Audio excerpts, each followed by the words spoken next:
Si nosotros no les estamos dando herramientas para la vida, si no moldeamos jugadores, en definitiva ciudadanos, que sean más honestos, más sacrificados, con espíritu de sacrificio, yo creo que nos perderíamos la parte más importante.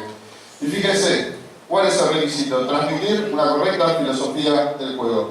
Y a veces cuando hablamos de filosofía, parece que estamos filosofando. ¿Vieron que dicen estamos filosofando? Estamos hablando de cuestiones puramente teóricas. Y yo creo que no es así.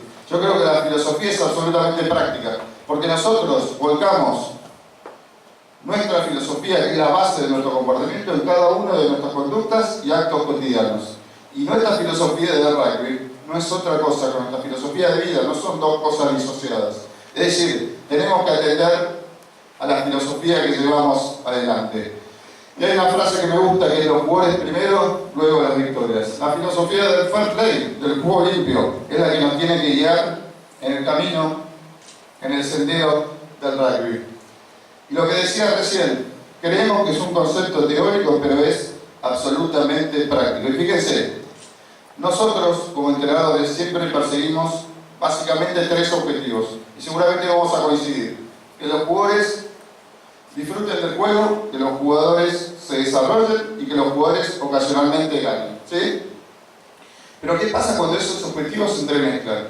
¿Qué pasa cuando entramos en zonas grises? Yo creo que ahí se ve la verdadera filosofía del entrenador. A veces decimos los jugadores están primero, pero ansiamos tanto ganar que ponemos un jugador en la cancha corriendo peligro de su capacidad física.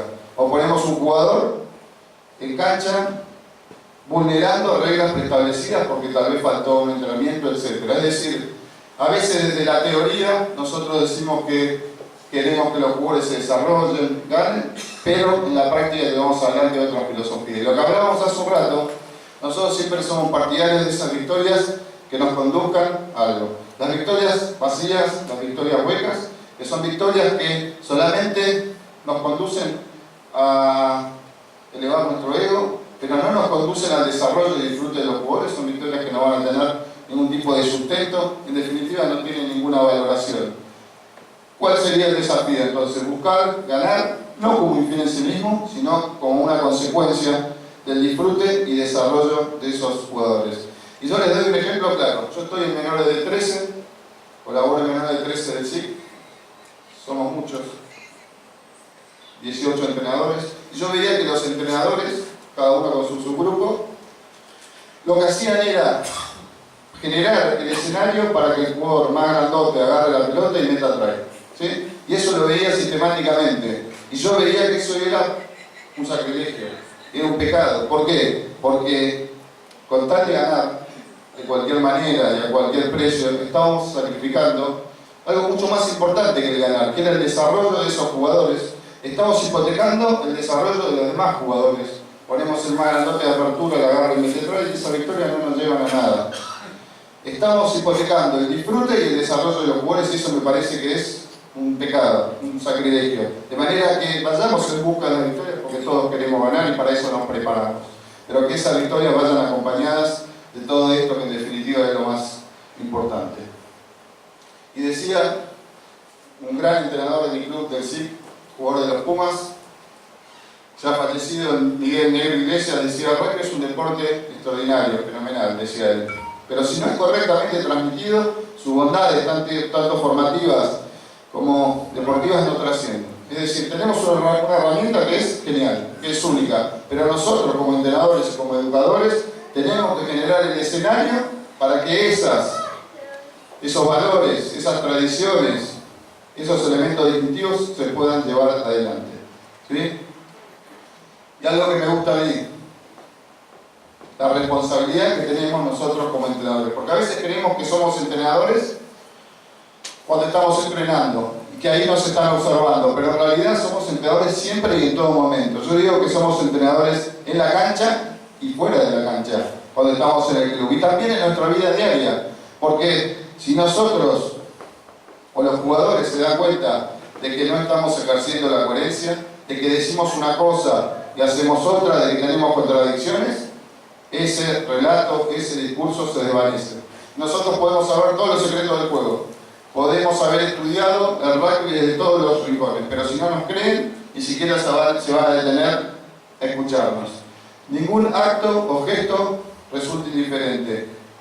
Nosotros como entrenadores tenemos un cargo que es prestigioso, es la realidad. Y los jugadores nos observan con especial atención. Todo lo que hagamos, aunque parezca mínimo, es recibido por los jugadores de una manera exponencial. Y incluso, no solamente nuestras palabras, sino también nuestros gestos, nuestro comportamiento, incluso nuestras expresiones corporales. Entonces tenemos que atender todos los detalles para que nuestro discurso tenga fuerza.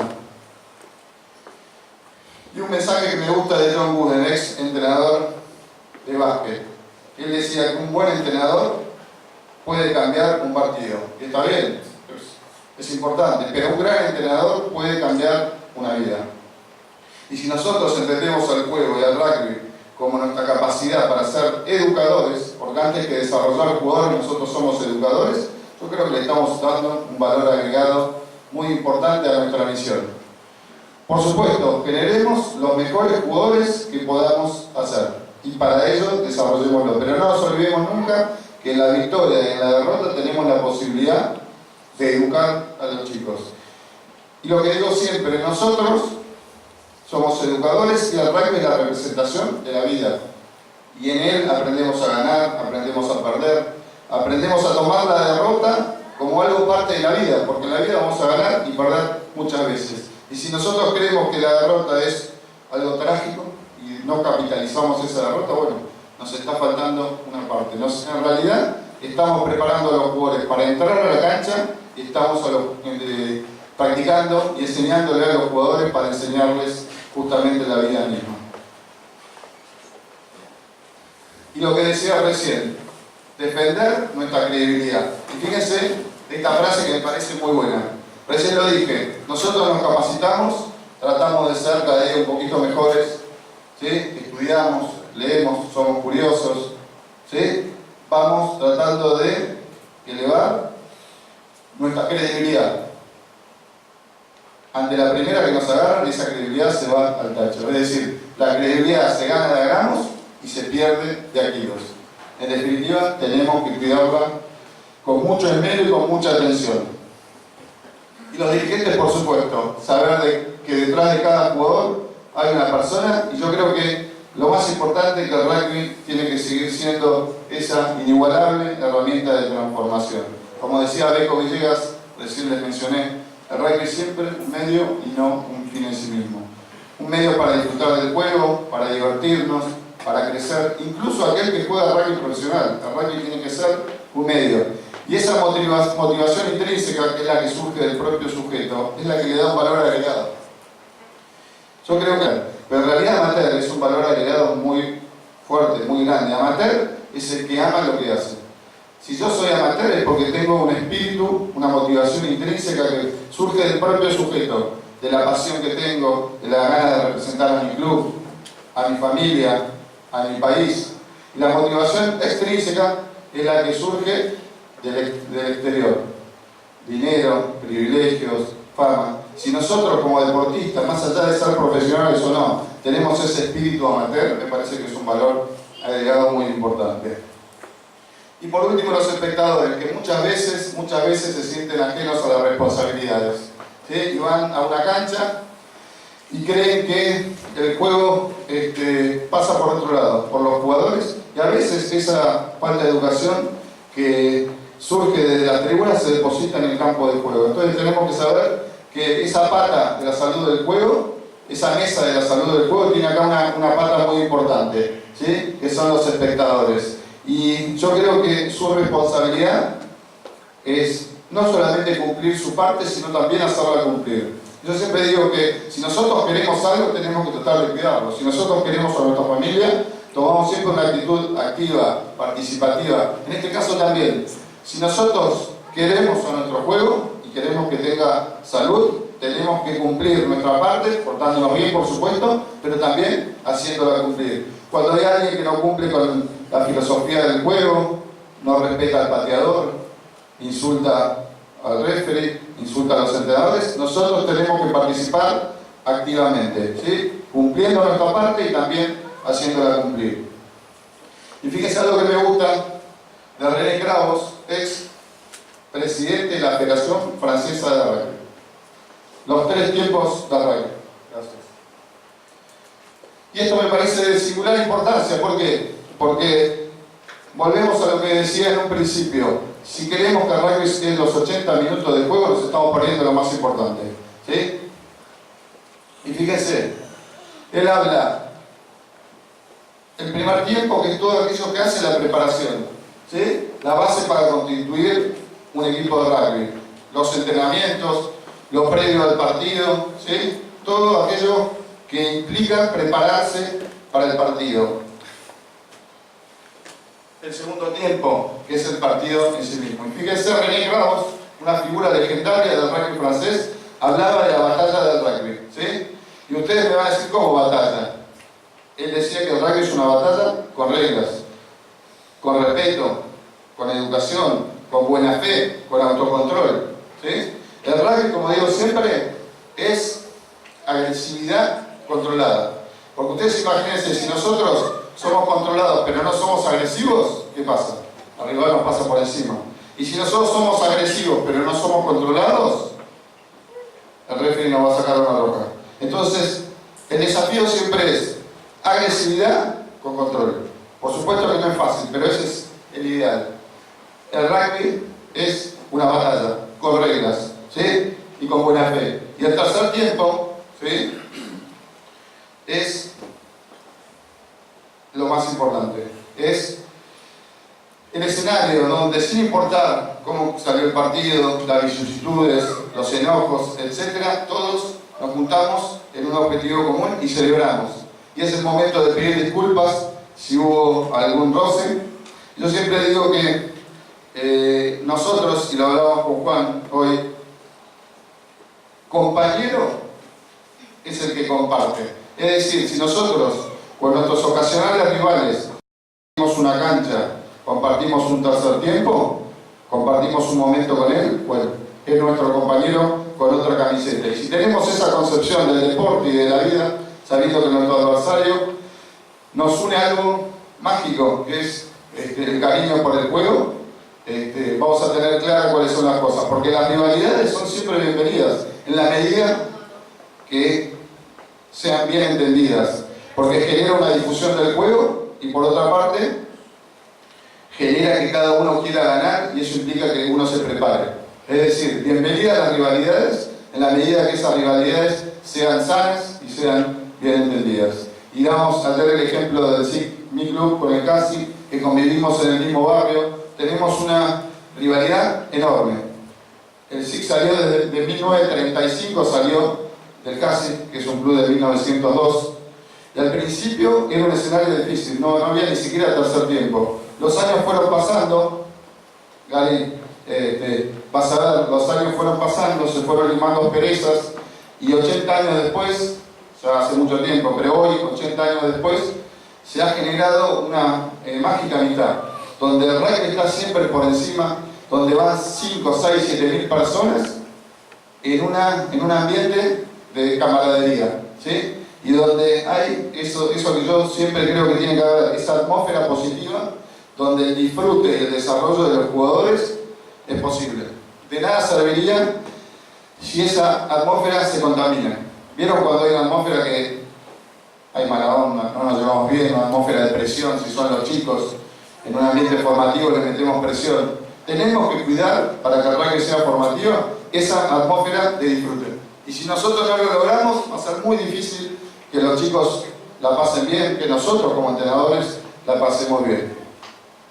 Y fíjense lo que decía René Krauss. En el primer y en el segundo tiempo nos preparamos para ser jugadores de rugby. Y en el tercer tiempo completamos esa formación para ser verdaderos hombres de rugby.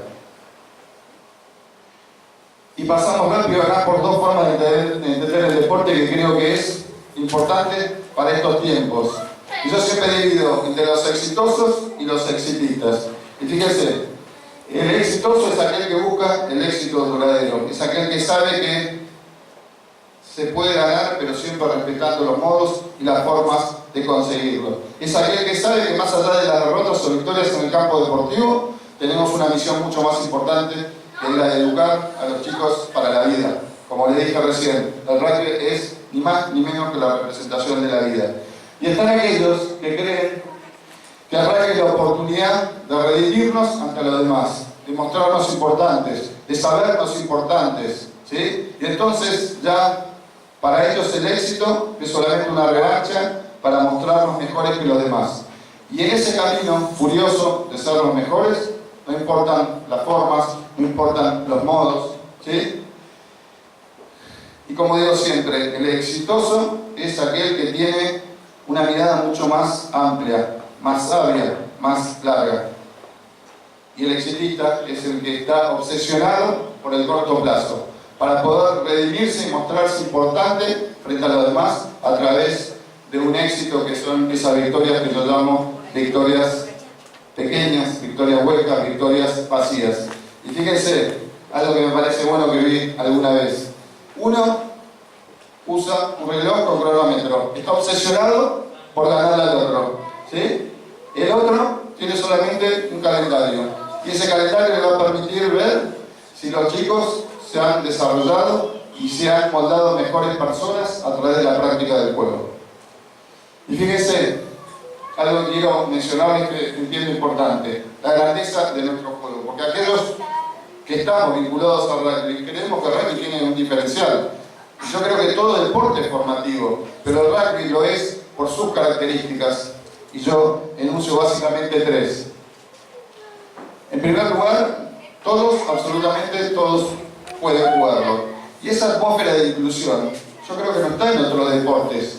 Si uno debiera imaginar un deporte más inclusivo que el rugby, me parece que sería muy difícil, no de que haya, porque en la práctica no hay, sino también imaginarlo. Y ustedes fíjense, la grandeza del juego que pueden jugar todos, los grandes, los chiquitos, los fuertes, los débiles, los bajitos, todos, absolutamente todos. Y en otros deportes, donde se llevan frustraciones, acá se lleva una atmósfera de inclusión. Eso es único en nuestro deporte.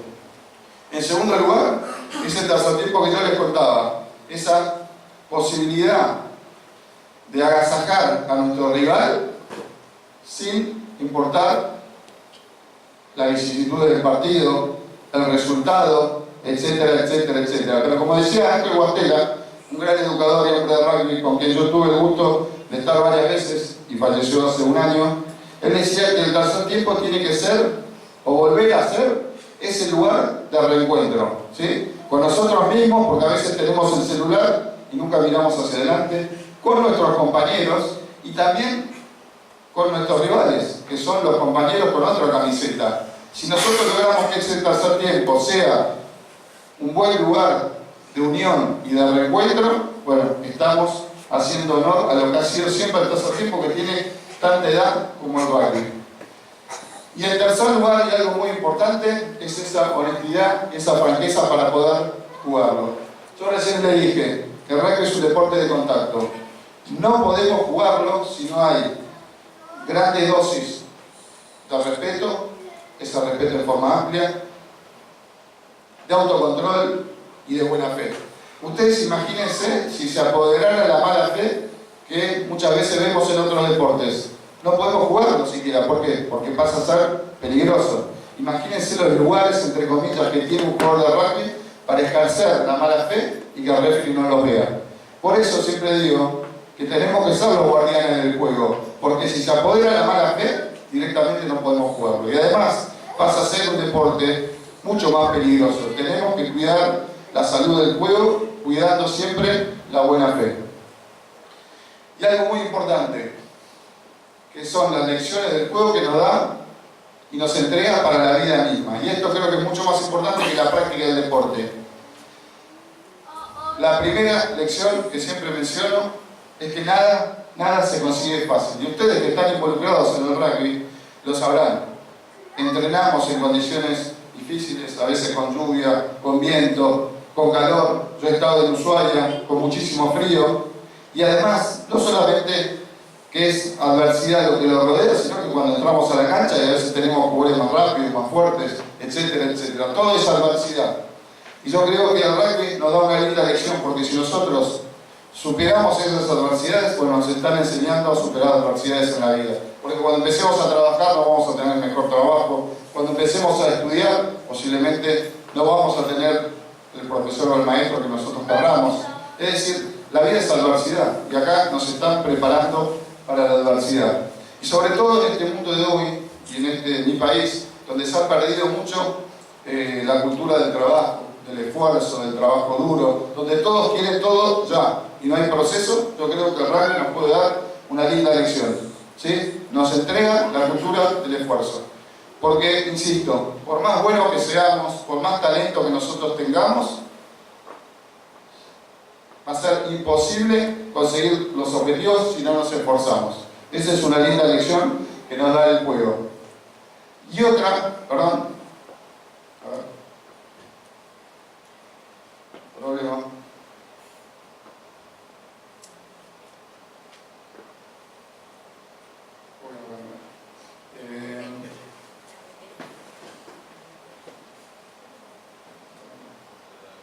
Ahí está otra vez.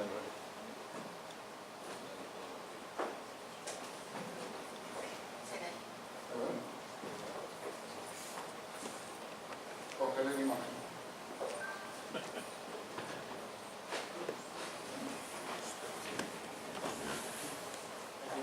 Ahí.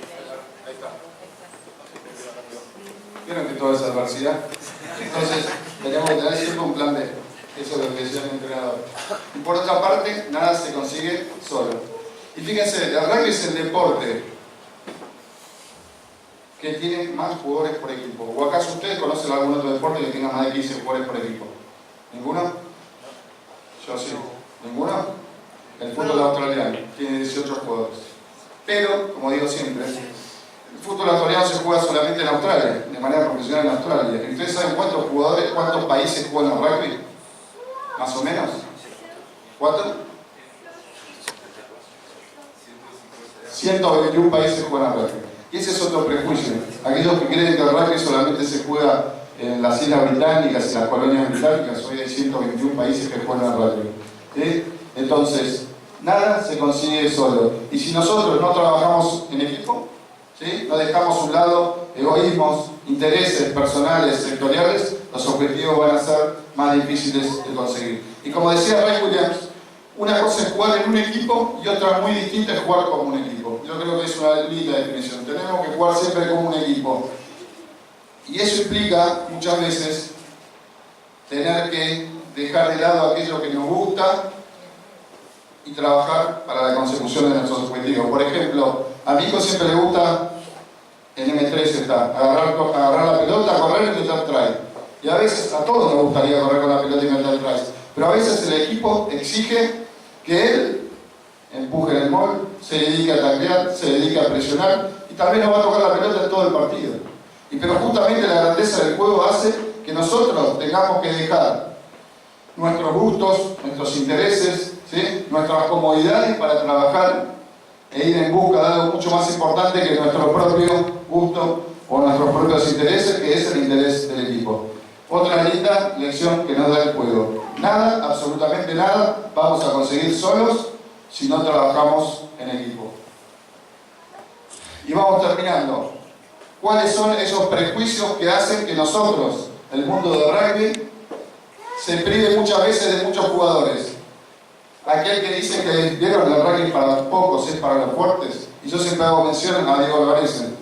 Hoy lo hablábamos con Juan. 72 kilos pesaba en el Mundial 1995. Jugó 3 mundiales. Tenía una fortaleza mental único. Y eso suplía su capacidad física. El rugby es para todos. Y también en alta competencia. Perdón.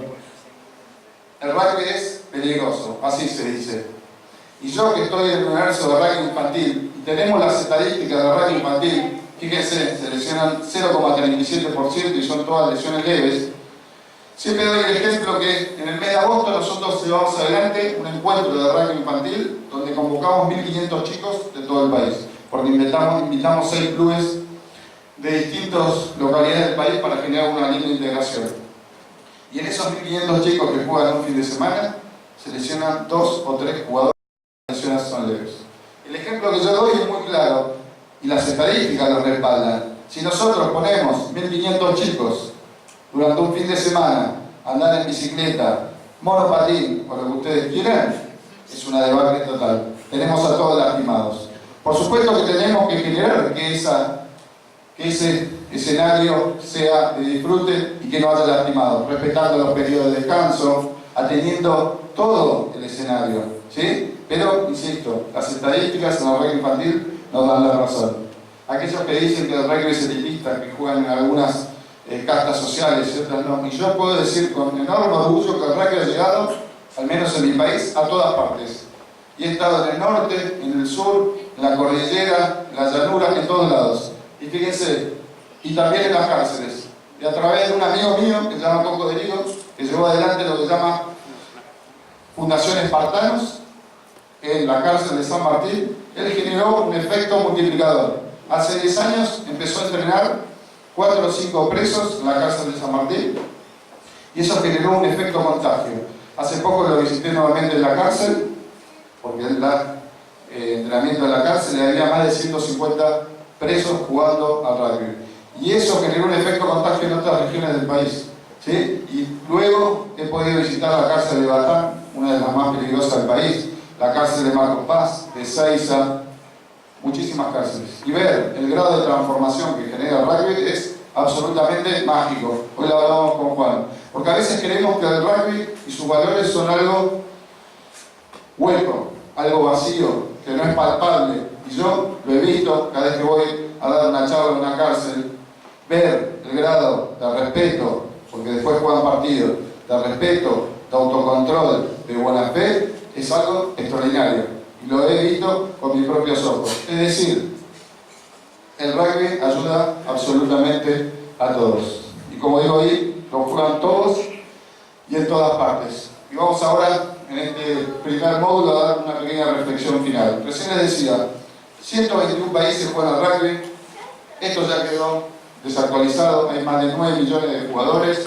Y el Mundial de Rugby, que nació de manera muy tímida ya por 1987, es hoy el tercer evento en importancia después del Mundial de Fútbol y los Juegos Olímpicos. Fíjense hasta dónde llegó.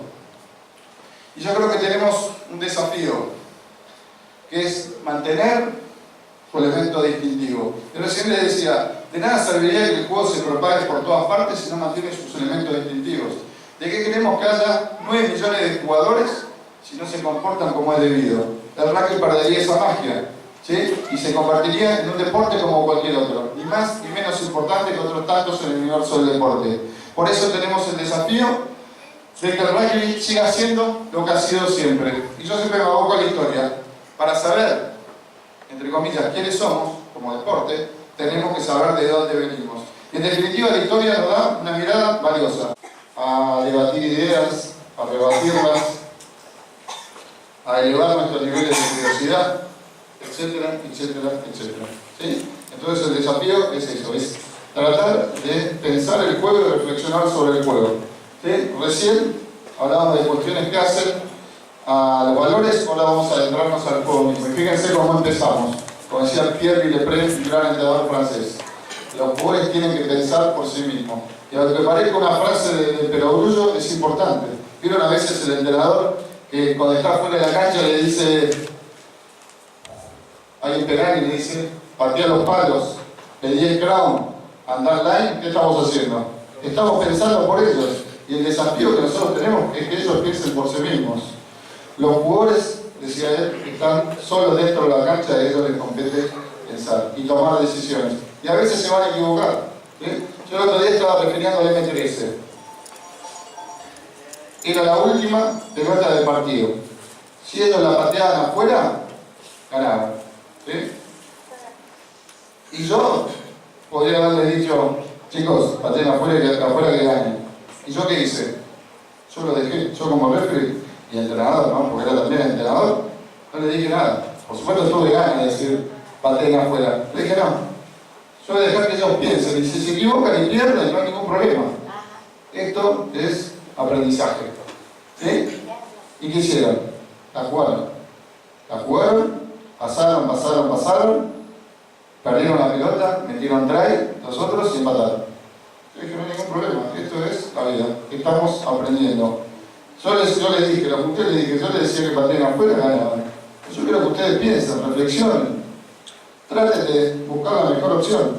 Y seguramente para la próxima se van a dar cuenta que tal vez había que sacar la pelota afuera, el juego terminaba y punto. Pero yo estaba muy tranquilo con la decisión. Yo lo que quiero es que ellos tomen sus propias decisiones. Entonces, fíjense este cuadro de situación que yo siempre exhibo y doy a conocer. Hoy les decía, el juego ha cambiado, todo lo que lo rodea y también desde adentro. Fíjense, a mí siempre me gustan las estadísticas. El aspecto físico ha cambiado de una manera exponencial. Y fíjense, el Parc des Forts, campeón de 6 naciones en el año 1009, mejor dicho, eran 5 naciones en aquella época, en el año 1979, pesaba 90 kilos. El Parc des Forts de 2013, campeón de Gales, 116 kilos. ¿Qué significa? Que los jugadores crecieron 25 kilos en apenas, no sé, 40 años. Una locura, ¿sí? Los jugadores tienen un desarrollo físico que es extraordinario, ¿sí? O sea, en el aspecto físico los jugadores han crecido. No hay absolutamente ninguna duda. El rugby ha crecido desde el aspecto físico. No solamente en cuanto a tamaño. Hoy los jugadores son más fuertes, más resistentes al cansancio. Es otro escenario distinto. En el aspecto técnico también hay un crecimiento enorme, ¿sí? Como decía Pierre Villepré, todas las destrezas para todos los jugadores. Esos son los jugadores polivalentes. Tenemos que generar jugadores polivalentes. Antes, debido a un rugby estático, que iba de una formación fija a otra formación fija, o sea, de un scrum a otro scrum, no hace falta que la gente agarrara, los jugadores agarraran la pelota, porque nunca la tocaban. Hay una anécdota que contaba Tacho de Bedia, que cuando terminó el partido, el pilar del equipo le pidió la pelota que tenía y él dijo, uy, qué livianita, porque nunca la había tocado en todo el partido. Entonces fíjense, aspectos técnicos, todos los jugadores tocan la pelota. Jugadores polivalentes, mayor continuidad en el juego, ciclos de posesión más extensas. A mí me gusta ver esos deportes, me recuerdo allá en los Pumas jugando en la década de 80 y no hacían nunca más de 3 racks en cada ciclo de posesión. Hoy cualquier equipo puede hacer 10, 15, 20 pases. ¿Por qué? Porque los jugadores tienen la destreza para poder llevarlo adelante, ¿sí? Ciclo de posesión más extenso. Y eso hace, lo que yo les decía, que las mayores destrezas generan un éxito en la continuidad. Antes, el partido, entre comillas, duraba 24 minutos y hoy dura 35. Mundial 2011, hoy dura todavía un poco más, ¿sí? Entonces, el rugby cambió absolutamente. De un rugby estático a un rugby dinámico. De una formación espontánea a otra formación espontánea. Se ha triplicado en menos de 20 años la cantidad de racks y malls. Y eso genera desafíos. Nosotros en nuestro club siempre decíamos, antes el SIC, mi club, salía campeón con un buen scrum y una buena defensa. Hoy, para salir campeón, hay que tener un buen scrum, hay que tener una buena defensa, pero también hay que saber pasar la pelota, saber utilizar los espacios, saber jugar el rack. Si nosotros sabemos jugar un rack, limpiar los racks, es imposible tener continuidad en el juego. Saber jugar el móvil para agrupar jugadores, etc. ¿Sí? Y siempre decimos eso de los jugadores polivalentes. El rugby de hace 20, 30 años permitía jugadores que no supieran pasar la pelota. ¿Por qué? Porque se pasaba muy poco la pelota. Hoy, en el rugby de elite, hay casi 300 pases por partido. ¿Y qué significa eso? Que todos tienen que saber pasar la pelota. Y si nosotros no tenemos buenos índices de destreza pasando la pelota, fracasamos. Y el medio scrum, hay una estadística que dice que pasa el 44% de las pelotas. Es decir, alrededor de 150 pelotas por partido, ¿sí? Y fíjense, y a veces vino cuando el medio scrum, faltando 20 minutos, sale, y alguno dice, ¿cómo? ¿Me están sacando el medio scrum? ¿Me están jugando bien? Y sabe la estrategia de ahora adelante. Ustedes, que juegan al rugby, pasen 150 pelotas con velocidad, con timing, bien agazapado, con buena velocidad de transferencia, y fíjense cómo tienen los brazos. Entonces, el rugby de hoy hace que esos pases tienen que ser perfectos. Y no solo eso, porque una cosa es la velocidad de pase, y otra cosa es la velocidad de transferencia del pase. ¿Sí? ¿Ustedes lo vieron a Aaron Smith, el mediocampo de Nueva Zelanda? No solamente tiene un gran pase, sino que la velocidad de transferencia de ese pase es extraordinaria. ¿Por qué? Yo lo he visto decir, es así, es chiquitito, ¿sí? Hace un pase desde el suelo y sin retroceso, entonces gana fracciones de segundo, y el rugby es ganar fracciones de segundo en todas las instancias. El rugby es un deporte donde hay cada vez menos espacio. Si nosotros queremos ganar espacio, tenemos que ganar tiempo. ¿Y cómo hacemos para ganar tiempo? Tenemos que hacer las destrezas de manera perfecta o tomar buenas decisiones. El otro día, en la charla de coaching que tuvimos el lunes sobre el juego Blacks en el SIC, mostraba un try de los All Blacks. Vieron que parece que todo fácil, parece todo mágico. Y entonces nosotros lo veíamos y le decíamos los factores: velocidad de salida de la pelota de la formación, velocidad de transferencia del pase, velocidad de pase, velocidad de manos, los de Canterbury lo llaman quick hands siempre, manos rápidas, manos veloces, velocidad de pensamiento, velocidad de piernas, try.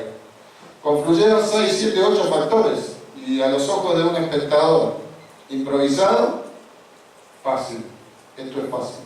En realidad es una sumatoria de pequeñas cosas hechas de manera perfecta. Y el rugby es justamente eso. Lo que decía lo de Canterbury, Scott Robertson y todo el staff que estuvo en Buenos Aires, decía que muchas veces la gente está buscando cuestiones mágicas para tratar de solucionar, entre comillas, los problemas del juego. En realidad no lo hay, ojalá lo hubiera. Pero él dice, son todos pequeños detalles hechos de la manera perfecta. Y además, todo a través de buenos entrenamientos. ¿Sí? No hay nada mágico. Entonces, fíjense. Aspecto físico, perfecto. Aspecto técnico, perfecto. ¿Ustedes saben cuál es la diferencia entre técnica y destreza? La técnica es lo gestual, es el cómo. La táctica es el qué y el cuándo. La técnica es el cómo. Pero la destreza es la aplicación de la técnica en la práctica. Yo puedo tener buena técnica de pase y pasarla perfecto. Ahora, la destreza es aplicar esa técnica en la práctica. Es decir, si yo la paso bien, pero no la paso en el momento adecuado para anular al defensor y no la paso al mejor apoyo, puedo tener buena técnica, pero no tengo destrezas. Entonces es algo más difícil de lograr. Ser capaz de ejecutar una técnica es lo que llamamos destreza, decía Ray Williams. ¿Sí? Aspecto mental, yo creo que ahí hay un aspecto importante para tratar de desarrollar. ¿Sí? Porque todos decimos, es muy importante el aspecto mental, pero lo practicamos. ¿Vieron cuando dice, no, en el proceso para jugar bien, lo mental es muy importante? Y si yo les preguntara qué es lo que hacemos desde lo mental, algunos dirán, yo arengo a los jugadores, pero a veces se produce algo contraproducente, ¿sí? Porque a veces decimos, vamos a ganar, y no le decimos cómo, ¿sí? Y a veces le decimos, vamos a ganar, como si el objetivo, ganar, dependiera de nosotros. Y nosotros no tenemos el control sobre ganar. Sería, todos queremos ganar. Yo cuando empecé a jugar, empecé a entrenar en el SIC, hace 2003, me dijeron, muy bien, vos querés entrenar, tomá, tenés el equipo, la preintermedia C, que vendría a ser el plantel superior, la primera intermedia A, B, C, el quinto equipo. Y yo con mucho gusto, estaba muy ilusionado. Primer partido perdemos, segundo perdemos. Ustedes imagínense que yo debutaba como entrenador. Cuarto perdemos, quinto, sexto, séptimo perdemos. Era un drama ya. Yo dije, bueno, vamos a lo siguiente, porque está bravo el asunto. Yo dije, el objetivo mío va a ser que los jugadores progresen, que el equipo crezca. A ver, y entonces yo les fui planteando objetivos del cual yo tuviera el control. ¿Sí? ¿Y cuál es? ¿Sobre qué tengo yo el control? Y sobre objetivos de rendimiento, no de resultados. Porque tal vez juego contra jugadores que son mejores, contra los All Blacks, y por más esfuerzo que haga, tal vez me van a ganar. Yo tengo el control sobre los objetivos de rendimiento. Entonces dije, bueno, vamos a mejorar los ciclos de posesión. Porque yo veía que el equipo nos hacía 2, 3 fases. Empezamos a contar las fases. Y llegamos a hacer 10, 12 fases. Y estamos bien. yo veía que errábamos muchísimos tackles. Bueno, vamos a empezar a taclear y a contar quién taclea, darle un premio al mejor tackle del equipo.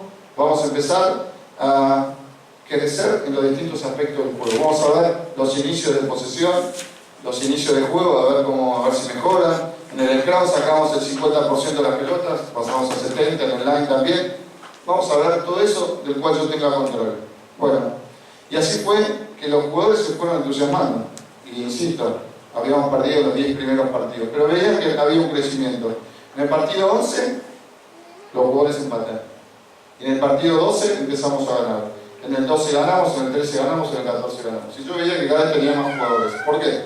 Porque ellos se involucraron en el crecimiento y como consecuencia, como dice Mario Ledesma, un gran amigo, como consecuencia del desarrollo del equipo, ocasionalmente llegan las victorias, llegan los triunfos, pero no viceversa. A veces nosotros queremos ganar y si ganamos vamos a ver si el equipo mejora. No, todo es un proceso. Entonces, ganar como consecuencia de ese desarrollo que experimentan el equipo y los jugadores, ¿sí? Y el aspecto mental es fundamental porque tiene incidencia en todos los demás aspectos del juego, el físico, el técnico, el táctico, ¿sí? Había un equipo, así dice la historia, que faltando 10 minutos se caía físicamente, que tenía problemas, que tenía jugadores con destrezas, pero cuando entraban a la cancha se le caían muchas pelotas, y que faltando 15, 10 minutos tomaban malas decisiones, es decir, cuestiones tácticas. Y parecía un problema difícil de solucionar, parecía un problema con muchos aristas, física, porque se caían en el segundo tiempo, técnica, táctica. Y en realidad lo único que tenían era un problema mental. Cuando elevamos las habilidades mentales, la autoconfianza, el autocontrol, la automotivación, todo se fue solucionando. Es como aquel paciente, que es una persona asustada, que va al médico y le dice que le dolía todo. Que se tocaba el hombro, le dolía, se tocaba la rodilla, le dolía, ¿la conocen? Se tocaba la pierna, le dolía y se creía lleno de enfermedades, ¿sí? Lo único que tenía era el dedo lastimado. Bueno, es así. En el rugby es así. Si nosotros solucionamos el aspecto mental, seguramente todo lo demás esté solucionado. Y entre esas cuestiones del aspecto mental, yo siempre hago hincapié en muchas, ¿no? Pero el autocontrol, ¿sí? El jugador de rugby tiene que ser controlado. Y decía mi padre, jugador sorprendido es un jugador en problemas. Y nosotros desde nuestra capacidad para entrenar tenemos que generar autocontrol en los jugadores. Por ejemplo, la visualización. Eso significa que nosotros le mostramos el panorama que van a tener cuando van a jugar, ¿sí? Entonces los jugadores no se ven sorprendidos. Imagínense si uno va a jugar a un lugar donde sabe que los que están en la tribuna no hacen hablar de la buena educación, donde saben que el referee tal vez es medio localista, donde saben que los jugadores van a reaccionar. Si nosotros les anticipamos todo eso, bueno, estamos tratando de reducir esa capacidad de que los jugadores se sorprendan. Jugador sorprendido es un jugador en problemas. Y el aspecto táctico también hay un déficit.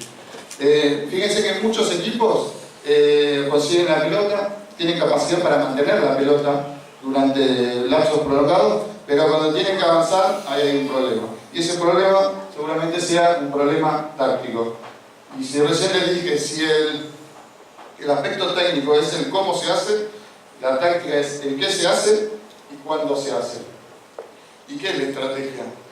Es el porqué, es la justificación de esa táctica. El aspecto táctico tiene que ver con la toma de decisiones, la utilización de los espacios. Yo creo que el verdadero desafío del rugby de hoy es crear espacio. Recién les decía, es un deporte sin espacios. ¿Ustedes saben cuánto tiene el ancho de la cancha? 70. Perfecto, entre 65 y 70 metros. 15 jugadores diseminados a lo ancho de la cancha, ¿sí? Significa que hay 4,33 metros entre cada uno de los defensores. Yo tengo brazo corto, pero si uno estira, queda muy poco espacio. Entonces, ¿qué tenemos que hacer? Dos cosas. En primer lugar, agrupar a los defensores. ¿Cómo los agrupamos? A través del MOL, es una herramienta extraordinaria. El Scrum, vieron que a veces, yo siempre decía, ¿cómo puede ser? Nos hicieron un try de primera fase del Scrum, muy fácil. Entonces fíjense, el escenario que hay en el Scrum es extraordinario, porque tiene 9 jugadores al contrario en tan solo 3 metros. Es decir, se duplica la cantidad de espacio respecto a los demás. Es el lugar ideal para atacar, desde la formación del Scrum. ¿Sí? Si tenés 4 metros, ahí tenés casi 10 metros entre cada defensor. Hay que utilizar esas fases iniciales para atacar. El line también. Agrupar a los jugadores. Y si no podemos agrupar a los jugadores, tenemos que moverlos. ¿Cómo hacemos? A través de lo que llaman las técnicas de evasión. ¿Vieron el cambio del pase? Cambio de paso, desvío, handoff, amague. Esas son las 4 técnicas de evasión. Nosotros en la charla del lunes en el SIC decíamos, si nosotros moldeamos jugadores que son fuertes, esos jugadores pueden ser anulados con uno tan fuerte como él. Si nosotros ponemos jugadores veloces, pueden ser anulados con uno tan rápido. Pero si nosotros tenemos jugadores con técnicas de evasión, ¿sí? Que cambian bien de paso, y ustedes los conocen, Cordero, Jane Williams, Diego Loganese, ellos creaban espacio en lugar donde no había espacio, entonces son muy difíciles de agarrar. Tenemos que tratar de generar y moldear jugadores con buenas técnicas de evasión, porque le metemos un desafío a la defensa. Entonces, ¿tenemos que crear espacio? Bueno, las únicas 2 oportunidades es agrupar a los defensores o mover a los defensores. Y fíjense estas cuestiones tácticas que son importantes. Las decisiones tácticas las lleva el jugador y el planteo táctico es llevado a cabo por todo el equipo. Las tácticas siempre deben responder al porqué, a la estrategia. Y algo que siempre digo, y doy el ejemplo, en el siglo XIX ¿sí? se pretendió redactar e imponer un código de Napoleón o napoleónico. ¿Y saben qué significaba? Que quería abarcar todas las cuestiones de la vida diaria. ¿Sí? A determinado acto, determinado pena. ¿Y qué pasó? Fue absolutamente impracticable, porque las situaciones son inabarcables. Es verdad que pasa exactamente lo mismo. Imagínense si yo le pongo un jugador y le digo, mira, si esto pasa esto, bueno, es imposible. Nosotros, ¿qué tenemos que hacer? Tenemos que darles una herramienta, que es la capacidad de pensar. Y tenemos que ayudarlos a que ellos piensen por sí mismos. No podemos darles todas las soluciones de antemano. Esa es la realidad. Tenemos que ayudarlos a pensar. Y para ayudarlos a pensar, tenemos que dejar que los chicos tomen las decisiones apropiadas, o que ellos creen apropiadas, y que se equivoquen. Porque la equivocación no es un fracaso, no es un drama, sino que forma parte del proceso de crecimiento y del proceso luego de acierto. ¿Sí? Moldear jugadores independientes. ¿Sí? Eso es muy importante. Y algo que nosotros en la jornada de coaching del SIC siempre decimos, ¿sí? No darles las soluciones de antemano, sino invitarlos a pensar. ¿Sí? Entonces, nosotros en el SIC, por ejemplo, le decimos, el jugador tiene que pasar la pelota plana, por ejemplo. Y siempre establecemos 5 razones. Si ustedes tienen algún otro concepto, por supuesto denlo, pero establezcanme 5 razones. La tenemos que pasar plano porque es la más fácil de agarrar, porque sabemos dónde va dirigida, porque permite atacar los huecos que se generan en la defensa, porque nos permite ganar espacio. Bueno, si alguien tiene otra teoría, por supuesto siempre la justificación. Entonces, no dar soluciones, sino invitarlos a pensar. Y quien entienda el juego es el que va a tener las mayores chances de prevalecer. El Bambi Suárez, un gran jugador, el jugador del club, no tenía grandes condiciones físicas, él jugaba de medio scrum, pero entendía el juego. Y si uno entiende el juego, tiene un valor agregado enorme. Y siendo lo que era el pase, él jugó en los Pumas sin pasar bien la pelota.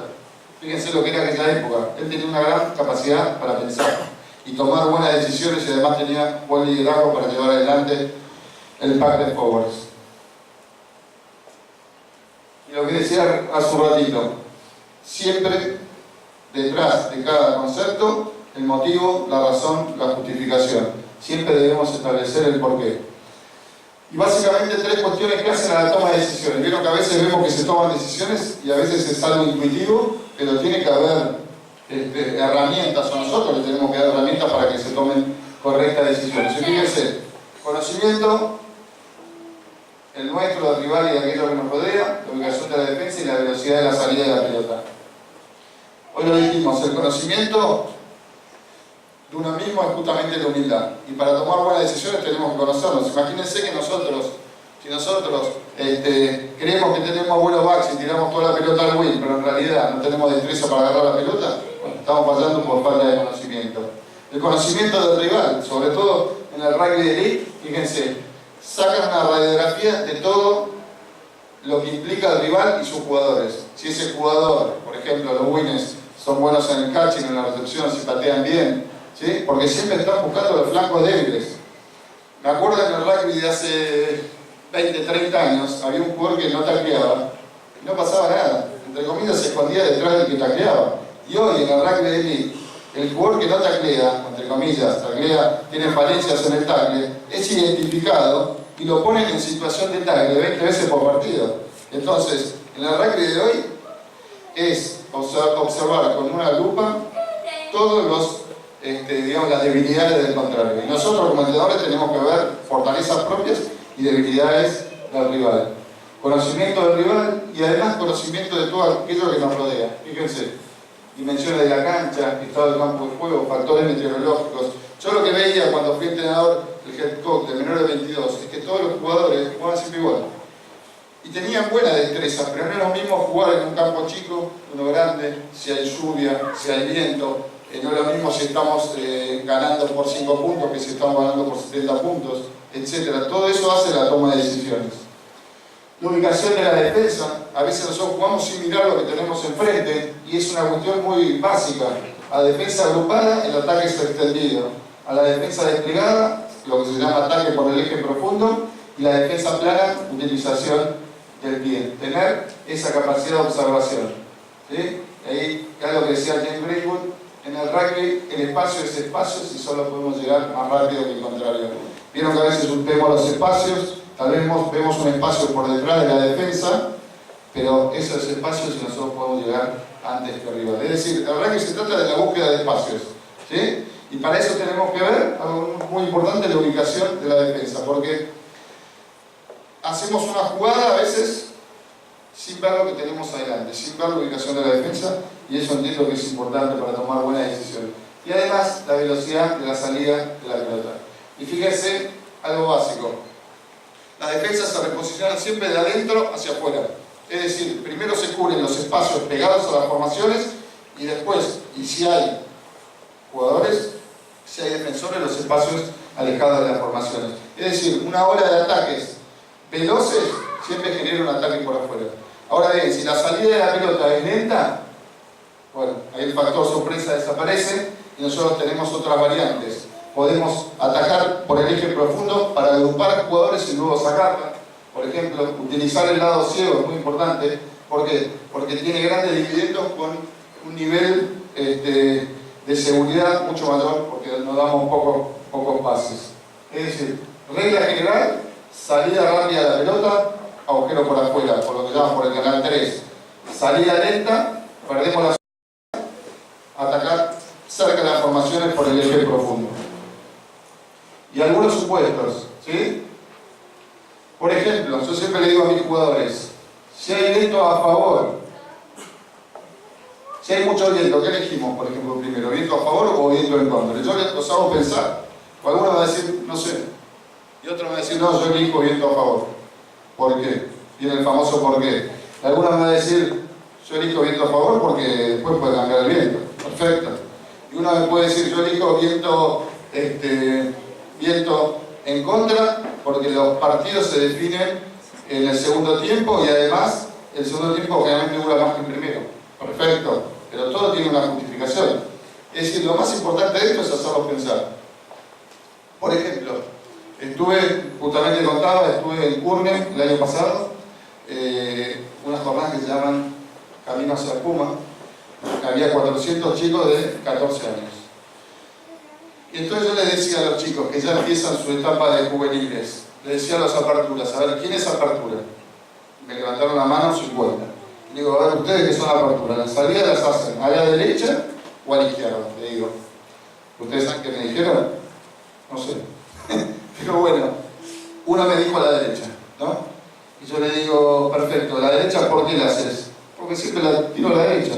Ok, y yo te digo, ahora pensemos un poco. Vos la tirás a la derecha, perdón, la hacía a la izquierda. Digo, vos la tirás a la izquierda, perfecto. ¿Tus cacheteadores generalmente son diestros o son zurdos? No son diestros. Entonces, estás dificultando la tarea del cacheteo de tus cacheteadores porque tienen que tener la mano cambiada. Entonces, si vos atendés esa situación, deberías tirarla para la derecha. Y él me dijo, tenés razón. Entonces, todo tiene una justificación. Cuando nosotros la tiramos atrás, a veces se la tiramos a jugadores a la apertura, que es el jugador que patea más fuerte y la devuelve más atrás. A veces podemos tirarlo al centro de la cancha, bajo los palos, cuando el fullback no tiene un gran kick, porque estamos poniendo un problema. Es decir, tenemos que invitarlos a pensar y a tomar buenas decisiones. Si hay superioridad física del adversario en el juego, evitar el juego 1 contra 1, eso pasaba mucho con los Pumas allá por la década del 70, 80, cuando los rivales los superaban físicamente, cuando venían los Springboks, bueno, ellos tenían que practicar un juego agrupado, porque en el 1 contra 1, es lo que se llama duelo, perdían. Entonces, si uno pierde en 1 contra 1, tiene que llevar adelante un juego agrupado, a través del crown, a través del mall. Muchos siempre dicen, no, porque la fortaleza del rugby argentino es en el crown, y creen que es de manera, digamos, aleatoria, mágica, y los Pumas se hicieron fuertes en el crown y en la defensa, porque se encontraron, los Pumas compiten desde 1910, históricamente se encontraron rivales que eran mucho más fuertes, como los Springboks, mucho más fuertes y rápidos, como los All Blacks, con mucho más destreza, como los franceses, los australianos. Eso es importante. Si un equipo está quebrado mentalmente, siempre hay que dar pequeños pasos positivos, ¿sí? Y no hay que buscar soluciones mágicas. ¿Vieron? Cuando nada nos sale, tenemos que dar pasitos y subir escalones de a uno. Si está lloviendo fuerte, pues la pérdida de continuidad y tenemos que tratar de jugar de pie, ¿sí? Algo que me gusta es el tema del contraataque. ¿Por qué? Porque está comprobado, y fíjense, que las pelotas recuperadas son la mayor fuente de tries en Copa del Mundo. ¿Por qué? Porque un equipo que no está preparado para defender suele dar mayores ventajas, ¿sí? Entonces, yo siempre digo que a los jugadores hay que prepararlos para el contraataque. Si hay 150 hoy, 180 racks y mall por partido, entonces tenemos potencialmente 150, 180 oportunidades de recuperar la pelota. Y si nosotros tenemos buenos índices de recuperación de la pelota, podemos tener contraataques. Insisto, los índices de efectividad de los contraataques son muchísimo superiores a los ataques propiamente dichos. Saque la pelota de la formación cuando la misma va hacia adelante. Una defensa yendo para atrás, obviamente suele dar mayores ventajas. Ataque y aproveche cuando la línea de tackle está detrás de la línea de ventaja. Esto es respecto de los kicks que van atrás. A veces nosotros agarramos un kick atrás y lo que hay que hacer es inmediatamente ganar terreno y poner la disputa lo más lejos posible. Y esto, que creo que es fundamental, hay que aprovechar las fases iniciales para arriesgar o para atacar. ¿Por qué? Porque como le dije recién, después de las primeras fases, la defensa siempre le gana al ataque, ¿sí? Y además desaparecen los espacios que generan las formaciones fijas. ¿Se acuerdan que les dije que desde un scrum duplicamos la cantidad de espacio? Cuando nosotros no aprovechamos esas primeras fases, ya va desapareciendo el espacio. Entonces cuando, por ejemplo, nosotros tenemos un scrum y el jugador patea a cargar, y a mí mucho no me gusta. ¿Por qué? Porque estamos desaprovechando el escenario ideal para atacar, ¿sí? La defensa se reposiciona más rápido que el ataque y van desapareciendo los espacios que se generan en las formaciones fijas. Fíjense algo que es increíble. El 86% de los tries se logran en jugadas que no superan las 3 fases. Atacar sin titubeos desde las primeras fases que tenemos la pelota. Juguemos en campo rival. Este es un concepto que lo usamos nosotros mucho en nuestro club, porque dice que el 75% de los tries se origina en campo rival. Hablando con Daniel Urcade, ex entrenador de los Pumas, él tiene una concepción distinta, pero él está en la alta competencia. Él decía que hay que aprovechar las oportunidades en cualquier lugar de la cancha. Entonces él decía, si la oportunidad está en el engol nuestro para salir atacando, hay que salir a atacar. Pero yo, y hablando con él, porque tengo confianza, le decía, una cosa es el rugby de elite donde hay destreza, donde hay conocimiento del juego, donde tenemos todas las herramientas. Y otra cosa es el rugby de clubes, jugadores amateurs, que a veces no podemos tener todas las destrezas que tienen los jugadores profesionales. Bueno, y una aspiración, hagamos más tries que nuestro rival, porque solo el 12% de los partidos no gana el equipo que hace más tries. Bueno, fin de este segundo ciclo. ¿Ustedes quieren hacer alguna pregunta respecto del juego? ¿O quedó todo clarísimo? Sí. Por ejemplo, tú has hablado ahora de la distinción entre el rugby de alto nivel, el rugby profesional y el rugby, digamos, social, de todos nosotros que estamos acá. ¿Y cuál es la importancia, por ejemplo, de llevar dentro de un sistema de rugby normal, digamos, plan de jugada, un sistema bien planeado de ataque, y cuánto es más importante el skill, la destreza singular del jugador? Bueno, una pregunta. Lo primero que nosotros decimos, una charla que dio Fernández, que es el encargado de destreza de la UAR, en la URBA, él decía que las destrezas son la plataforma de todo lo demás. Nosotros podemos saber cuestiones técnicas, tácticas, toma de decisiones, todo eso, pero si nosotros no tenemos esa plataforma de destrezas, se desvanece absolutamente todo. Es decir, un edificio tiene que tener 4 buenos pilotes, ¿sí? Esas son las destrezas. Sin destreza no podemos empezar a hablar. Entonces, lo principal, la destreza de los jugadores. Y a esas destrezas tenemos que ir agregándole cosas. Yo hace poquito subí, no sé si ustedes han tenido la oportunidad de ver las locuras que subo por las redes sociales, pero se llama Desarrollo del jugador de rugby, los 50 ladrillos. Porque algunos creen que un jugador se desarrolla mágicamente de un día para el otro, y es el trabajo de muchos años. Un jugador empieza en la M6 en Buenos Aires, o sea, de menores de 6 años, y hasta que llega al plantel superior. Nosotros lo que hacemos, que esa construcción de ese jugador de rugby tiene 50 ladrillos. Rugby infantil, pertenencia, espíritu de equipo, solidaridad, pérdida del miedo al contacto. Rugby infantil menor, empezamos a enseñarles destrezas porque tienen el desarrollo psicofísico y la coordinación física para poder llevarlo adelante. Rugby infantil mayor, empezamos a enseñarles cuestiones de destrezas agrupadas o colectivas, y después vamos enseñándoles las habilidades psíquicas o mentales, la automotivación, la autoconfianza, el autocontrol, plan de juego. Vamos metiendo ladrillos a esa construcción del jugador de rugby. Pero con esa construcción del jugador de rugby tiene que tener buenos pilotes, y esos pilotes son las destrezas, y sin destrezas directamente no podemos llevar adelante absolutamente nada. Sí. Perdón. Sí, Mario. Entonces, en la actualidad, dejamos de lado los principios por trabajar en las destrezas. No, los principios, ¿cuáles principios te referís? A los principios del juego. Por ejemplo, apoyo, continuidad, ir para adelante. No, una cosa no quita la otra. Yo lo que digo es que las destrezas es lo primero para empezar a hablar, pero los principios del juego son principios y van a ser siempre los principios, porque es otra de las cosas que nosotros hacemos hincapié. El juego ha cambiado absolutamente, pero los principios se mantienen.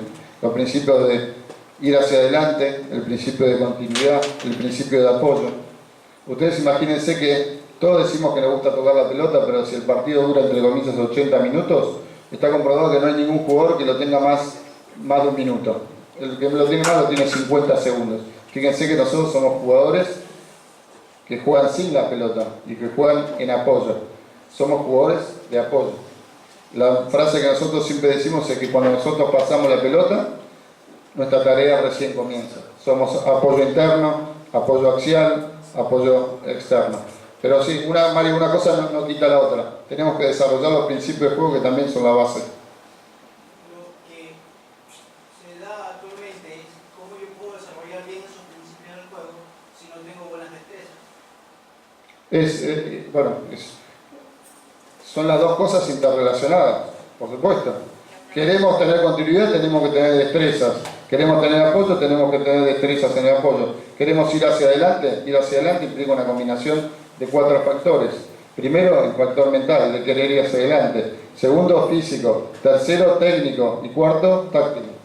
Sí. Una pregunta. Perdón, que estaba la señora. Sí. Disculpe, y con relación a las personas con ¿Utilizan la misma estrategia o hay un método? No, bueno, tenemos un especialista que es Juan.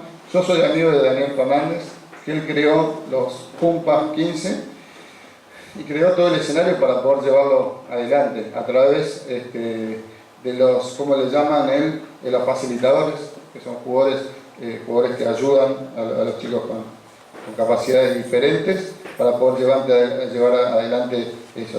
Es decir, nosotros creemos que el rugby es sumamente integrador y cuando nos referimos puntualmente a los Pumpas y todos aquellos que llevan adelante el rugby con chicos con capacidades diferentes, lo es mucho más, porque se ha generado el escenario para poder llevarlo adelante y se ha llevado el marco de disfrute. Hoy contaba con Juan que hace un mes y pico, los de SIC, hemos jugado contra los Pumpas 15 y es muy interesante ver cómo ellos diagraman todo el escenario para poder divertirse y disfrutar. Perdón, está. Una pregunta. Uno como jugador o como persona que entrena en un equipo, ¿cuál es la actitud que uno debe tomar cuando siente o varios jugadores sienten que el entrenador es el que se está equivocando? Bueno, en primer lugar, una actitud de humildad. Nosotros tenemos como entrenadores tener reglas claras y ser muy francos con los jugadores.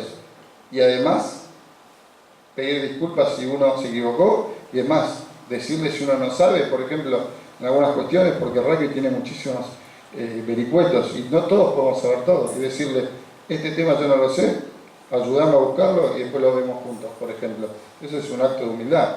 Porque todos me dicen, no, el rugby es un deporte muy simple. Hay que correr para adelante y pasarla por atrás. Y yo los que siempre dicen que el rugby es un deporte simple.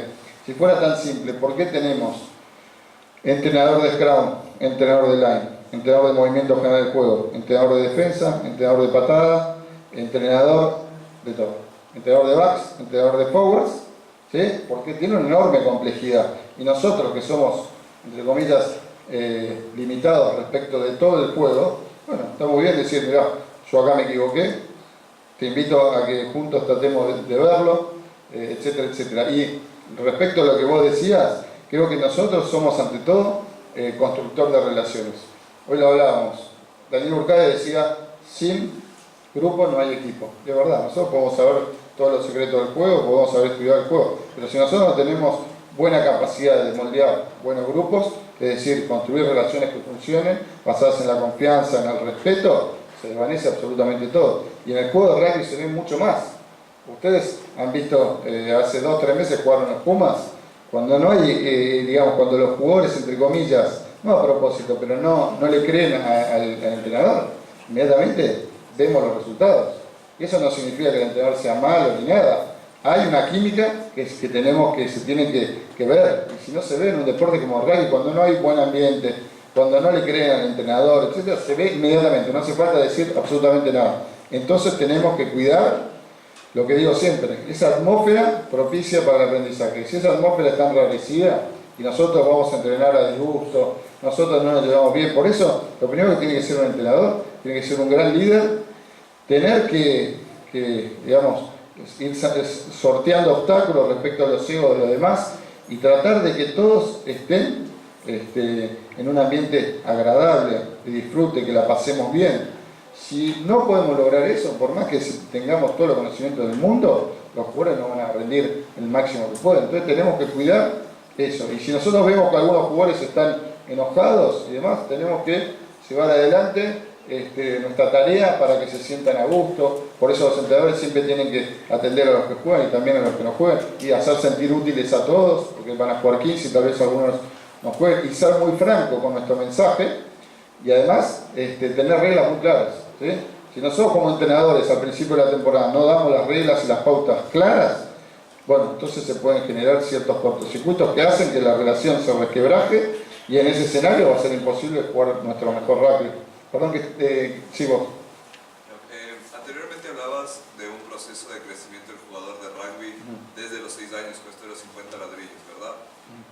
Eso en un país, por ejemplo, que tiene como cultura el rugby, pero por ejemplo acá, que me acaba de lanzar un promedio que un jugador comienza a los 20 años a jugar, promedio. Entonces, ¿cómo comenzarías ese proceso? O sea, evidentemente no tenemos un tiempo para 50 ladrillos. No, de verdad. ¿Cómo podrías hacerlo? Es difícil, pero como decía el negro Iglesias, ¿qué no es difícil en este juego? Nada, es difícil, pero hay que empezar por lo básico. Nosotros siempre decimos que, más allá de enseñarles rugby, hay que empezar por lo humano, el factor humano que es importantísimo.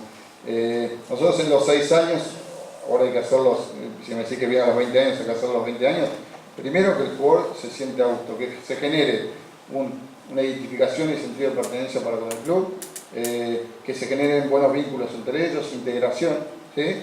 Si nosotros logramos sentido de pertenencia y de integración, bueno, estamos ganando la primera batalla. Va a ser un jugador, un hombre de rugby que nosotros lo tenemos.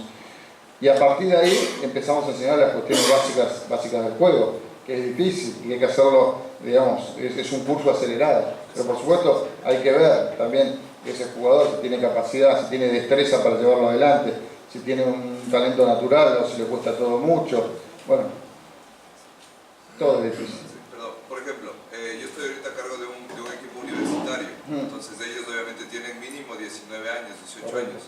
Entonces, claro, ¿cómo comenzar? Obviamente ves destrezas primero, de ahí mejorar esas destrezas que faltan, pero por ejemplo un proceso completo, o sea, ¿cómo comienzas con un equipo de 19 años?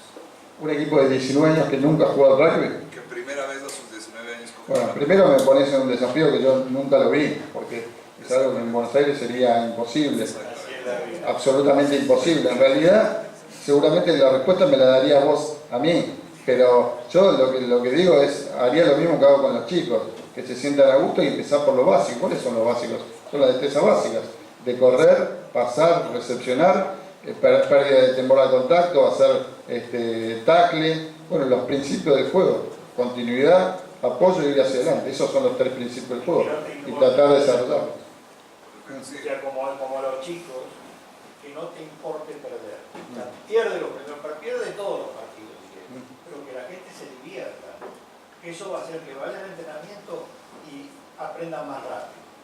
Ese es otro de los problemas que tenemos aquí, que la cantidad de gente que va a los entrenamientos no es la suficiente, va el 60%, 70%, y siempre diferente, 60 y 70. Entonces no tienen tiempo para trabajar en destreza muy profundamente porque no tienes la gente contigo. Entonces una de las cosas que hay que hacer es hacer que la gente venga a entrenar. Y además, otra cosa, ya te doy Juan, una cosa que nosotros hacemos hincapié en el club, es que nosotros como entrenadores tenemos que hacer que el entrenamiento sea algo disfrutable, porque hay 2 maneras de ver el entrenamiento.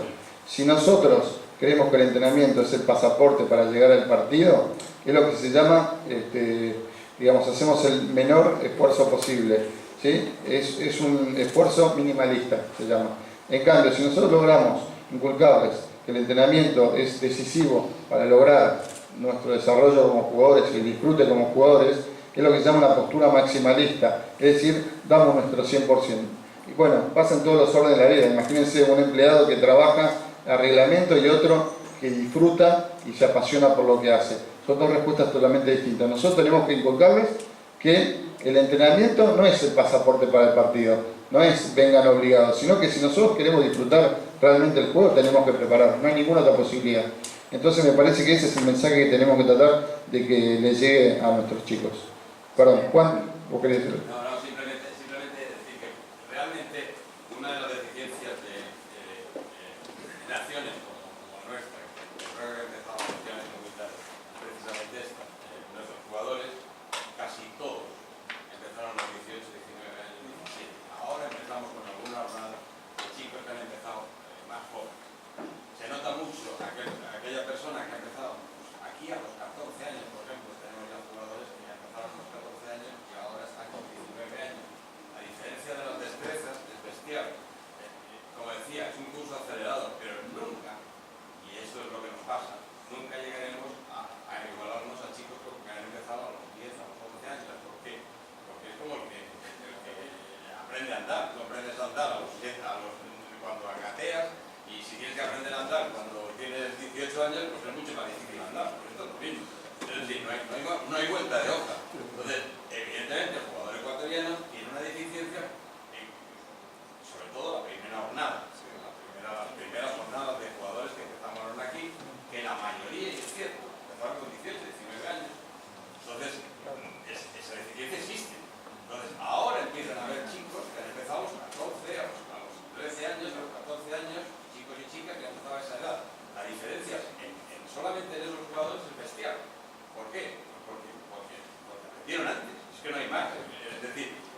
consiguiéramos tener chicos que ya están practicando, bueno, aquí tenemos uno de los de la escuela que ha empezado a los 5 o 6 años, evidentemente ese chaval cuando termine y juegue con 18 o 19 años, evidentemente tendrá unas destrezas mucho más perfectas que el que ha empezado con 19, por narices, o sea, que no hay vuelta de hoja. Y eso es así, y esta es la desgracia inconveniente que tenemos en un país donde el rugby empezó hace 10 años, hace 8 años, hace 10. La gente que más juega rugby aquí nos ha empezado, pues eso, en 2008, alrededor del 2008 más o menos. Entonces, y todos empezaron con 19 años en la universidad. O sea, es que no llevan vuelta de hoja, y el que diga lo contrario es así. Ahora empieza a haber jugadores que empezaron a los 14, a los 15, nosotros podemos empezar a introducirlos en los clubs y empiezan a trabajar por edades más tempranas. Pero bueno, este inconveniente lo tenemos. Es decir, un país que acaba de nacer al rugby tiene estos inconvenientes. Claro, en Buenos Aires, si tú dices que un equipo empieza a trabajar a los 19 años, dices, dedícate a tirarte al río y a nadar, porque es una cosa no joder. Claro,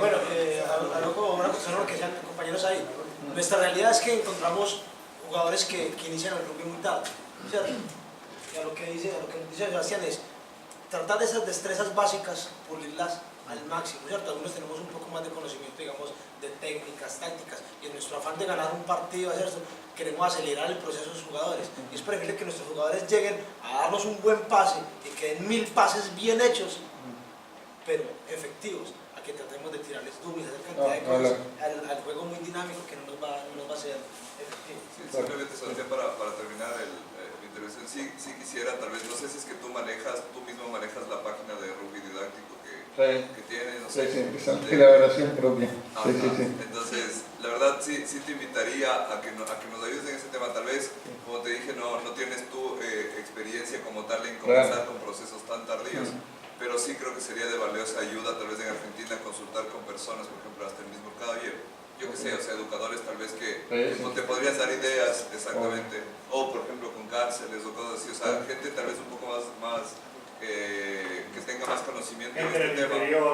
Exacto, entonces tal vez que tenga esa problemática. molestarte y tal vez no hay tener ninguna molestia. alguna retroalimentación. Por supuesto, yo estoy siempre a disposición. Recién Juan decía que el rugby de Ecuador tiene 10, 15, 20 años, y es una realidad que no podemos pasar por alto.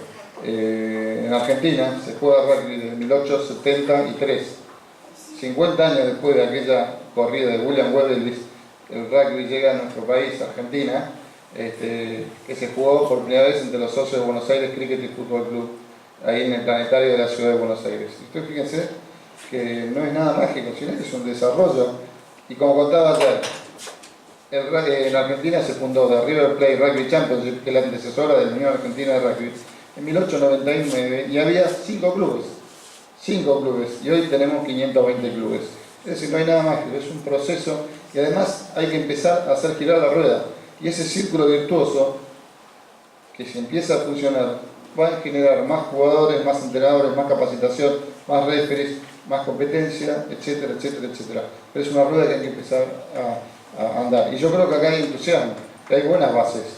No tengo ninguna duda que es un proceso que se está dando, que se tiene que empezar a dar, pero por supuesto que lleva tiempo. Yo estuve hace 2 meses en Bolivia, que todavía no tiene la Federación de Bolivia, estuve en Santa Cruz de la Sierra, vi un enorme entusiasmo. Yo le dije, dar siempre pasos firmes y positivos, como pasa acá en el juego.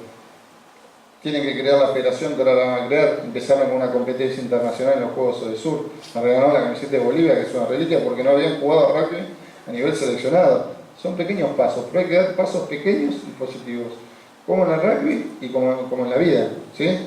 Entonces es un proceso que tiene que también tratar de ser disfrutable, porque pasa cuando uno funda un club. Siempre contaban en el SIC que cuando se fundó el SIC en el por 1935 no había absolutamente nada y estaba la ansiedad de hacer cosas, pero esa ansiedad no nos puede, digamos, no nos puede llevar a que uno no disfrute ese proceso, que tiene que ser algo disfrutable. Bueno, ahí tenemos un lindo desafío, que mientras crecemos tenemos que ir disfrutando todo ese camino, porque el éxito no llega, sino el éxito es recorrer un sendero y tratar siempre de dar el máximo de nuestras posibilidades. Sí. ¿Qué haces para promover el rugby a nivel de niños pequeños en un país futbolizado, donde todo el mundo, todos los padres de familia quieren ver a su hijo, o ven en su hijo al próximo mes? Y entonces, súmale a eso el desconocimiento que tienen del rugby como deporte. En el módulo anterior, uno de los estigmas que tiene el rugby es que parece un deporte peligroso. Claro. Entonces, no sé en los demás países de Latinoamérica, pero en Ecuador sí los padres y más las madres son sobreprotectores con sus hijos. Y les da terror ver a su bebé, claro, ¿no? Que lo vayan a porrear en un tackle. O sea, claro. entonces, ¿qué Bueno. métodos de promoción tienes para...? No, digamos, promoción del juego en el interior del país, por supuesto, siempre el desafío es la captación de jugadores. En el lugar donde yo vivo es al revés. Nosotros tenemos jugadores que nos llegan, y tenemos que ver qué hacemos con esos jugadores, ¿no? Nosotros tenemos 1.800 jugadores infantiles. El desafío es generar el escenario para que puedan entrenar, que haya canchas, que haya pelotas, que haya entrenadores, etc. Yo desde mi lugar tengo otro, entre comillas, otro problema. Pero si vos te referís puntualmente a lo que puede pasar acá, es primero tratar de eliminar esos prejuicios que hay alrededor del rugby, porque es por desconocimiento. Y después, yo creo que nosotros tenemos que diferenciarnos rápidamente, entre comillas, de otros deportes. ¿Y cómo hacemos para diferenciarnos? Primero, por ejemplo, nosotros cuando empieza la temporada, lo primero que hacemos es llamar a los padres, los hacemos sentar y les damos el escenario. ¿Qué les decimos? Primero, lo que esperamos de ustedes, ¿sí? En segundo lugar, ¿cuál es el rol que tienen que llevar adelante ustedes? En tercer lugar, les contamos la historia del club. Les contamos qué pretendemos ustedes, pero qué es lo que el rugby, qué es lo que nosotros queremos lograr del rugby. ¿Sí? Que su hijo juegue bien, sí, si puede jugar bien, mejor. Pero nosotros queremos que sea disciplinado, que cumpla las reglas, que sea puntual, que venga con la ropa adecuada. Entonces, si nosotros logramos diferenciarnos, entre comillas, de los otros deportes, los padres se dan cuenta inmediatamente. Dice, uy, acá hay una persona que dice que tenemos que llegar temprano y es el primero que está. Hay una persona que habla de valores y jamás le habla un referee. Hay una persona que dice que hay que ser solidario y es el primero que está ayudando en el tercer tiempo. Hay una persona que dice que tenemos que ser generosos y es el primero que está aportando para el tercer tiempo. Entonces, desde la práctica de nuestra coherencia nos estamos diferenciando de otros deportes. Y yo les digo, y lo veo mucho en el interior, muchos me cuentan, yo tenía mucho miedo de que mi hijo venga a jugar al rugby, tenía muchos temores, porque es lo que se dice siempre, pero cuando yo me involucré en el rugby y vi que el escenario era totalmente distinto, ¿sí? Que esa presión que tienen los chicos cuando juegan al fútbol y que todos se pelean, acá vi que realmente esto es una familia y que además de jugar al rugby tiene amigos y la pasa perfecto y está todo el día en el club, ¿sí? Y que disfruta, porque los chicos tienen que disfrutar, es una etapa formativa, no competitiva, ¿sí? Entonces tenemos que diferenciarnos de los otros deportes, además de que es un deporte de inclusión y que donde otros se llevan frustraciones en otro deporte, acá todos, absolutamente todos tienen un lugar y eso es mágico. Pero además de eso está la cuestión de los valores y cuando termine el partido tengan un tercer tiempo, es una cosa que no hay en otro lado y eso hay que tratar de tomarlo. Nosotros en el SIC, cuando termina el 30 de octubre, termina el rugby infantil, empieza un campeonato de fútbol en el cual hay 2.600 chicos, entre ellos 1.000 chicas, ¿sí? Y nosotros ¿qué hacemos? Empieza el fútbol, pero nuestro objetivo es que cambia la pelota, pero los principios son los mismos. Y cuando termina el partido, tenemos tercer tiempo. Y cuando se está jugando el partido de fútbol, por ejemplo, los padres no pueden hacer absolutamente nada, no pueden pisar la cancha, lo único que pueden hacer es alentar y de manera medida, porque si uno alienta y vuelve loco a todo el mundo tampoco sirve. Nosotros somos guardianes de que el fútbol se lleve adelante con normalidad y como tiene que ser. Es decir, aplicamos la filosofía del rugby en el fútbol. Entonces, se juega fútbol en el verano en nuestro club, pero es la misma filosofía de rugby. ¿Por qué? Y porque nosotros queremos cuidar todo eso que logramos. Y si hay un padre, porque una vez pasó, un padre salió exaltado diciendo que el referee había cobrado mal, no, inmediatamente quedó en offside totalmente. Como nosotros en nuestro club jamás vamos a poner en tela de juicio lo que diga el referee, porque se puede equivocar. Y nosotros siempre decimos, el referee tiene razón incluso cuando se equivoca, porque justamente ese es el precio que nosotros tenemos que pagar por cuidar la salud del juego, que es mucho más importante que ocasionalmente una derrota o una victoria, mucho más importante. Entonces, sabemos que el rugby es un deporte formativo, pero cuidamos todo lo que lo rodea, para que pueda seguir siendo exactamente eso.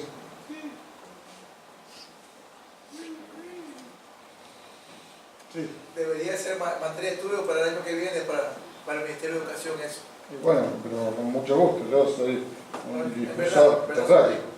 Sí. En Salta, por ejemplo, me invitaron, las escuelas de Salta han hecho obligatorio el rugby, entonces he ido a Salta, le conté en todas las cárceles, sería una magnífica decisión. ¿Sí? Una pequeña pregunta. Nosotros comenzamos ya hace 2 semanas en un colegio de Quito de riesgo social. Tenemos clases de lunes a jueves, son 1.300 y fracción de niños desde los 6 hasta los 12-13 años. Como decía, muy futbolizado, muy todo. ¿Qué nos recomiendas de una manera u otra? Aparte que no tenemos tantos materiales, tenemos 12 balones para clases de 160 chicos en la cancha. ¿Qué nos recomiendan versus eso? O sea, logramos atención, pero generalmente la competencia se hace más fuerte, se nos distrae uno por ahí. No, bueno, eso, en primer lugar, una cosa que te quería decir. Nosotros implantamos siempre el código rugby, que en las cárceles yo lo veo. Por ejemplo, yo vi una oportunidad, me fui a una cárcel, hay uno que se enojó, se tuvo por pelear con el otro, y el capitán saltó y dijo, esto es rugby. Me pareció muy importante, porque el código de rugby explica que uno no puede pasar por alto ciertas cosas. Y esos mismos que cuando juegan al rugby se portan perfecto, son los mismos que cuando juegan al fútbol se matan, porque me lo dicen ahí en la cárcel. Entonces, si uno logra imponer e implantar ese código de rugby, que en definitiva es un código de respeto, de buena fe, de educación, de autocontrol, creo que tenemos buena parte de la batalla ganada. Entonces a los chicos les decimos, mira, jugamos con el código de rugby. Y cuando vemos que alguno se pasa, esto es rugby, esto no es otro deporte, entonces nos estamos diferenciando. Y respecto de que vos tenés 12 balones, ¿y cuántos chicos? 160 con 12, bueno, sería uno cada 10. Bueno, no sería tampoco tan grave. Porque muchas veces a mí, yo llego, la otra vez fui a Neuquén y me dijeron, vení, vos que sabés, vení a hacer la práctica y tenía todos. Yo me pegué un susto, tenía 150 jugadores, estaba yo solo. Dije, no, yo magia no hago. Puedo generar la atención de los jugadores, hay herramientas para generar la atracción de los chicos, generar contacto visual, etc. Pero magia no podemos hacer. Entonces, bueno, 12 valores con 150 chicos más o menos está bien. Yo lo que digo es, y si quieren después lo vemos, pero los entrenamientos siempre tienen que ser cambiar los inicios del juego, tratar de ser sumamente entretenidos y después saber a veces que los periodos de atención de los chicos son muy breves y nosotros a veces queremos tener entrenamiento 1 hora y media y los chicos tienen periodos de atención muy breves y tendencia a la dispersión y eso tenemos que saberlo.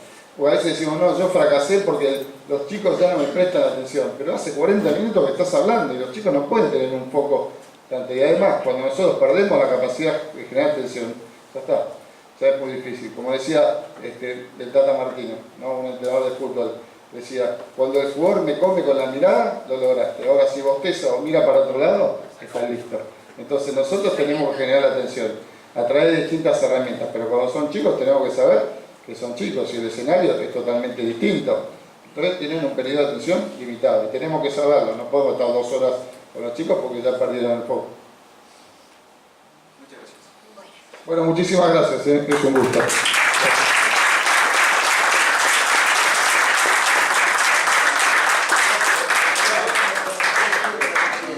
Bueno, muchas gracias a todos y bueno, en otra ocasión nos vemos con otro tema similar. Gracias. Gracias.